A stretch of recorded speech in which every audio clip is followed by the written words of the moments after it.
মহাসড়কে পর্যাপ্ত নিরাপত্তা নিশ্চিত না করে চালকদের ওপর পয়েন্ট কাটার মতো কঠোর আইন চাপিয়ে দেওয়া সত্যিই একটি উদ্বেগের বিষয়। যখন একজন চালক সারাদিন জীবনের ঝুঁকি নিয়ে রাস্তায় থাকেন, তখন তাকে সহায়তার বদলে যদি কেবল শাস্তির ভয় দেখানো হয়, তবে তা মানসিক চাপের সৃষ্টি করে।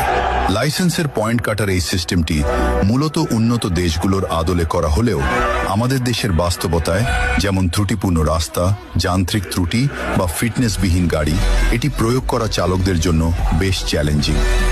আইন হোক সংস্কারের জন্য, দমনের জন্য নয়।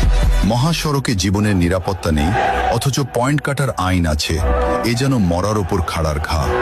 নিরাপদ সড়ক কোথায়?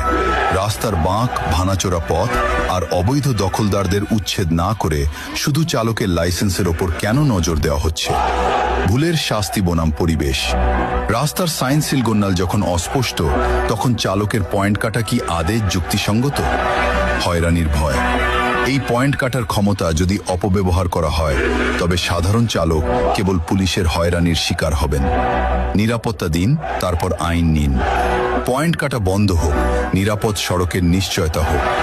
শ্রমিক মারার আইন নয়, চালকের জীবন রক্ষা হয় এমন আইন চাই। রাস্তা ঠিক নাই, নিরাপত্তা নাই, পয়েন্ট কাটার বিচার চাই। কিছু বাস্তব দাবি যা তোলা জরুরি। আইনের স্বচ্ছতা। কোন অপরাধে কত পয়েন্ট কাটা হবে তা যেন সাধারণ ও অশিক্ষিত চালকরাও সহজে বুঝতে পারেন।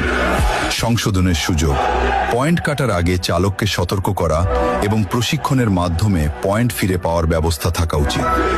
আইন শুধু শাস্তির জন্য হওয়া উচিত নয়, বরং তা যেন পেশাদার চালকদের সম্মান ও নিরাপত্তা বৃদ্ধি করে, সেটাই হওয়া উচিত মূল লক্ষ্য।